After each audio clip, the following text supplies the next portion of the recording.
자, 2차 함수 fx와 1차 함수 gx가 다음 같은 조건을 만족한대요. 가부터 좀 보시면 fx 2차 함수는 최대값이 0이래요.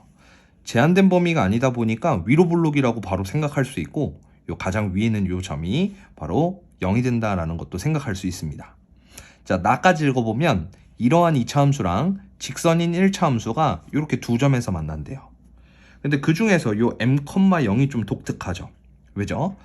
여기 아까 y좌표가 지금 0이 되는 이 점을 내가 알고 있는데, 지금 y좌표가 0이 되는 그 점을 지난다라고 한 거니까 이 직선 자체가 이러한 꼭지점을 지나면서 오른쪽으로 들어가졌다라고 생각할 수 있습니다. 오른쪽이라고 얘기하는 이유는 m 플러스 4이기 때문이죠. 자, 어쨌든 저 방식대로 좀 아래다가 그림을 이쁘게 한번 그려볼게요. fx 이렇게 그려질 거고, x축이 다음과 같이 접하게 그려질 겁니다. 그럼 이때 나타나는 x좌표는 m이라고 생각할 수 있고요. 다음으로 그 직선, 이 직선은 이런 방식으로 gx가 그려지고 그때의 교점이 m 플러스 4가 된다라고 얘기할 수 있습니다. 당연히 여기 y좌표는 0이고요. 이때 여기에 있는 y좌표는 32n이다 라고 이렇게 설명하고 있는 거죠.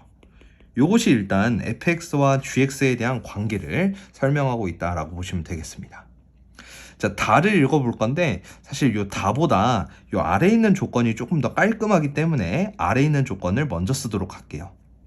자, 아래에 있는 조건은 제곱 마이너스 제곱이 0이 되는 방정식이니까 합차공식으로 이렇게 인수분해를 해보시면 fx 빼기 gx랑 fx 플러스 gx 이렇게가 0이 된다라고 생각할 수 있겠죠. 다시 말하면 fx가 gx가 되거나 혹은 fx가 마이너스 gx가 되도록 하는 실근에 대한 얘기를 하는 겁니다. 근데 그 실근들 중에서 가장 큰 거, 가장 작은 거를 더해봐라 라고 얘기를 하고 있죠. 자, 이걸 수식으로 문제를 푸셔도 되는데 저는 이렇게 생각해 볼게요. fx랑 gx가 동일한 실근은 뭐라고 해석할 수 있죠? 요 두 함수에 대한 교점으로 해석할 수 있죠. 그럼 여기에서 얘기하는 실근은 바로 교점이니까 요 m과 m 플러스 4라고 생각할 수 있는 겁니다. 그럼 요 오른쪽에 해당되는 건 뭐라고 해석할 수 있을까요? 요거는 물론 왼쪽에 있는 그래프는 그려져 있고 오른쪽 그래프는 그릴 수 없다라고 생각하겠지만 마이너스 gx라는 건 이 gx를 뭐 한 거죠? x축에 대해서 대칭한 겁니다. 그럼 x축에 대해서 대칭을 해버렸다라는 건 이 점, x축에 있는 이 점을 기준으로 돌려버린 거니까 사실 이 역시 좌우 대칭을 갖고 있겠다라고 생각할 수 있는 겁니다. 그 이유는 2차 함수도 선대칭이 되고 직선 역시도 마찬가지 위아래로 대칭이 되었기 때문인 거죠. 자, 어찌됐든 그래서 마이너스 gx라는 그래프를 다음과 같이 이렇게 판단을 해보시고 대칭성에 의해서 이 점은 뭐일 수밖에 없다? 여기가 4만큼 떨어져 있으니까 m-4가 될 수밖에 없다라고 보시면 되는 겁니다. 그럼 두 가지의 방정식을 만족을 시키는 실근은 모두 뭐가 되겠죠? m-4와 교점들이니까 m과 m 플러스 4가 된다라고 이렇게 얘기할 수 있는 거죠. 그러면 이때 말하는 최대값과 최소값의 합 누구죠? m-4와 m 플러스 4죠. 그 두 개에 대한 합, 이 m은 바로 8이다 라고 생각할 수 있고 그렇게 되면 m의 결과는 4이다 라고 이렇게 얘기할 수 있습니다. 자, 그럼 얘가 4가 되고 8이 되고 0이 되는 거겠죠. 자, 어쨌든 왼쪽 건 필요 없을 것 같고 어쨌든 요 정도까지 세팅을 해보시면 됩니다. 자, 그때 이제 다의 해석을 할 건데 이 다의 해석을 그래프 쪽에서 좀 본다라고 하면 어찌 보면 별로 얻어낼 결과가 없어요. 이유가 뭐냐면 이거 한번 읽어볼게요. 보세요. a가 0과 4 사이에 있는 정수고 g라는 함수에다가 요 m이 4죠. m에다가 지금 여기 a만큼 조그만큼 더했대요. 그럼 여기 지금 4라는 결과에다 a만큼을 더하는데 a가 0과 4 사이면 요 사이로 들어간다는 소리죠. 그래서 m 플러스 a가 이렇게 들어가고 그때 gx에다 집어넣은 값, 요 y좌표가 이 왼쪽 값을 뜻하죠. f에다 집어넣은 값, 이 위에 있는 값을 뜻하죠. 이 사이로 어떤 정수 b가 될 수 있는 게 몇 개 있냐라고 물어보는 겁니다.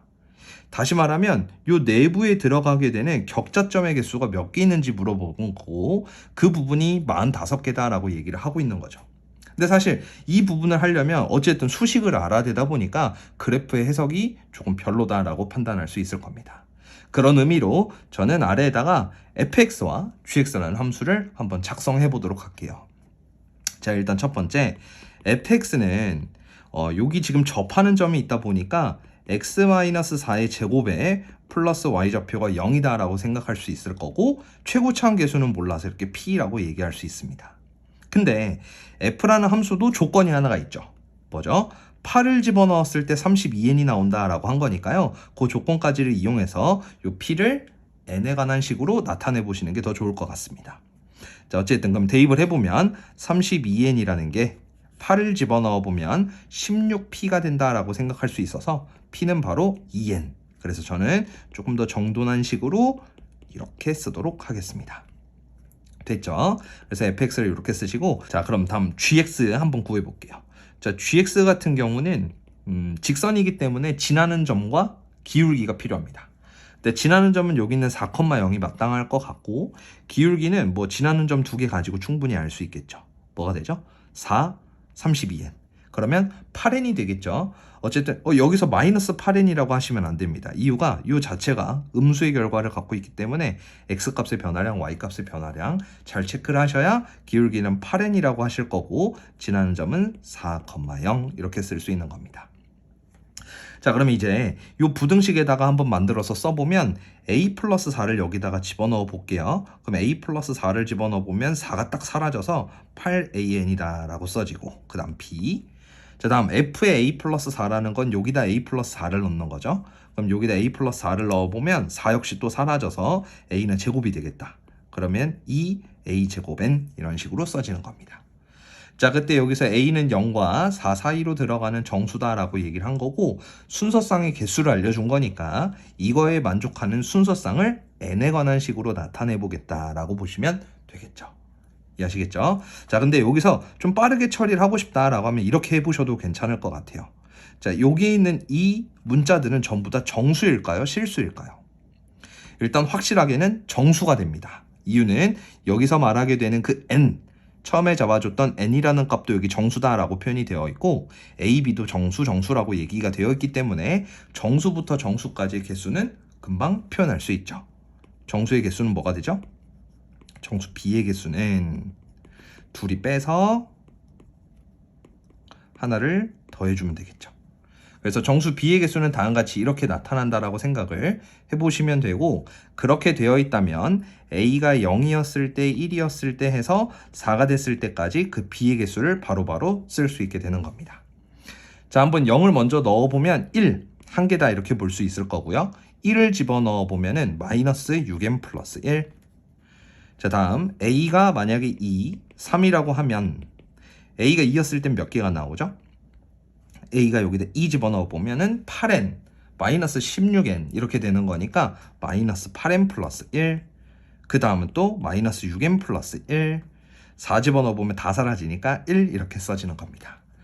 그러면 a와 b에 대한 순서쌍의 개수는 이 모든 걸 다 더하는 거니까 이거 다 더하면 마이너스 20n 플러스 5가 된다라고 볼 수 있고요. 그 부분의 개수가 위에서 45라고 했기 때문에 이렇게 계산을 하시면 요거 정리한 n의 값이 바로 마이너스 2가 되겠구나 라고 확인할 수 있는 겁니다. 자, 마지막 그럼 f랑 g에 대한 그 수식을 알고 싶은 거죠. 그럼 f라는 수식과 g라는 수식을 n 대신에 마이너스 2를 집어넣어서 세팅을 해보면, 자, 마이너스 2 넣었을 때 마이너스 4의 x 마이너스 4제곱, 다음 마이너스 2 집어넣어 보면 마이너스 16의 x 마이너스 4. 자, 그러면 F5랑 G5를 곱해서 이제 마무리하시면 됩니다. 자, F5는 어차피 1이 되니까 마이너스 4가 되고요. 여기도 마찬가지 5 집어넣어 보면 1이 되니까 마이너스 16, 즉 64다라고 이렇게 확인할 수 있겠습니다.